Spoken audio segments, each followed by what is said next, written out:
আব্বু এসেছো? কেমন আছো তুমি?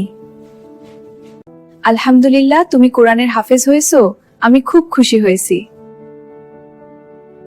আব্বু তুমি বাসায় থাকো, আমি তোমার আপুকে নিয়ে শপিং এ যাব। সি সি আপু, তুমি এগুলা কি ড্রেস পরছো?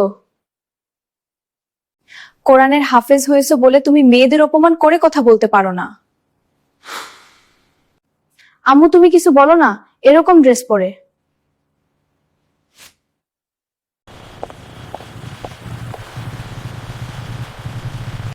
ওয়াও, ফাটাফাটি মেয়ে। আন্টি, আপনার মেয়েকে আমি বিয়ে করব। আলহামদুলিল্লাহ, আপনার ছেলে কোরআনের হাফেজ, কিন্তু আপনার মেয়েকে তো দেখছি ছেলেরা উট্টক্ট করছে। মেয়েকে পর্দার মধ্যে রাখলে লোকজন সম্মান করবে। তোমাকে কতবার বলি পর্দা করে চলো, এই যে শিক্ষা হলো। মা, আমি আমার ভুল বুঝতে পেরেছি। আমি এখন থেকে পর্দা করে চলবো।